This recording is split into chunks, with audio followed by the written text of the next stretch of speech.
problem is that the driver's side latch is designed for right-handers and the passenger side for lefties. And if you're of the female persuasion, you can more or less count on breaking your fingernails somewhere along the line here. Another irritation is the fact that the hatchback must be pushed down while turning the key to open it. This is dumb engineering, pure and simple. Once you get the hatchback up, there's a huge storage area. The Impulse is one of the better hatchbacks in this department, but getting there is not half the fun. Isuzu have always designed some of the more idiosyncratic interiors, and the Impulse is no exception. For example, these control pods on either side of the instrument cluster may look a little offbeat, but they do the job well. Power is provided by a 1.6-liter twin-cam four-cylinder that puts out 130 horsepower at 6,800 RPM. You can order either a 4-speed automatic transmission or a well-geared, surprisingly smooth 5-speed manual. We drove the manual version. This is not a particularly refined power plant and really starts to wail once the revs are up. Passport are claiming a 0 to 100 kilometer time of about 8.5 seconds, and I'll go along with that. But you better be sure you've got the car pointed in the right direction when you do it, because torque steer is really pronounced. Cornering performance is above average in the Impulse, thanks to the Lotus tuned suspension and gas shock absorbers. But this is not one of the better handling sports hatchbacks on the market. I also learned to dislike the Impulse's four-wheel disc brakes. These have got to be the most grabby brakes I've ever experienced, and it takes a while to get used to them. Another weak point is highway noise. At any speed over 80 kilometers an hour, this car is just plain loud, and you have to really crank the stereo up just to hear it. Which brings me to the radio itself. Bad positioning here. The Impulse XS comes fairly well equipped. Some features that are standard include dual electric remote mirrors, daytime running lights, aluminum alloy wheels, and an engine block heater. In all fairness to Isuzu and Passport, our test model was one of the very first models off the line. It's still a little rough around the edges, and Passport will, I assume, take care of the brakes and engine noise.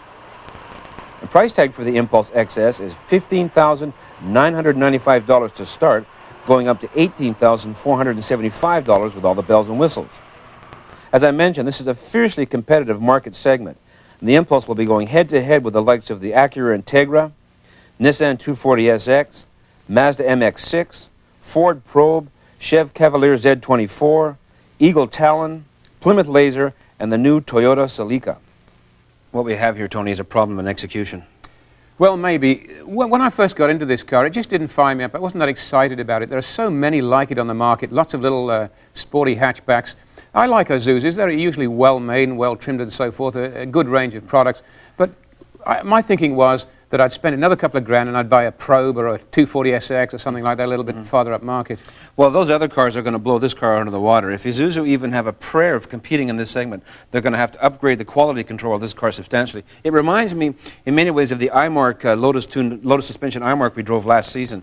You know, essentially a good car, good handling, but tinny and just not quite assembled properly. But I think this is aimed at what might be categorized as the lower end of the sports hatchback market rather than the higher one. There are cars like the Corolla GTS, the new Hyundai Excel Coupe, and cars like that, which are lower priced. They're not the ones that can cost you between 18 and 22,000 bucks. And it's really competing in that sector. I really wouldn't match this against something like a Prelude. Well, not a Prelude, but certainly the likes of the Golf. For example, Golf, that'd be right in there with that market as far as I'm concerned. Maybe it costs more money, but I'm prepared to spend that money if I was in this market, rather than put up with a poorly built automobile. Well, GTI is the Golf GTI is a sports hatchback, really, that's more practical than this. Right. It has more room in the back, and it's got a very nice engine, too. I also want to comment on the styling. I think this car, next to the new Celica GTS, is one of the ugliest cars I've ever seen. I cannot stand that rear deck treatment. It looks so ungainly. I mean, it really turns me off completely. I think it's like some Japanese cars of the 70s, and it's got more features on the exterior than it has need of.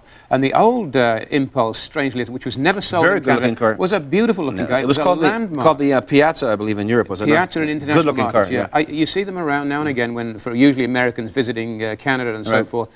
And it's a really nice, and it was very rad, and this goes back quite a few years. And I was surprised when they put the Impulse name on this particular car, because to me the Impulse name should have put on something much more like a Prelude. Well, I think they should make this car as good as the Isuzu Trooper, and they'll have a winner. Anyway, to wrap up, what don't we like about the car? The door latches are a major problem as far as I'm concerned. It's just bad design. Highway noise, again, a problem that needs soundproofing. Torque steer is phenomenal in this car. Watch out for that. Carrying capacity is very good, on the other hand, and the Lotus suspension is really quite nice, all things considered. Okay, we'll be back after the break with a look at the importance of tyre pressures and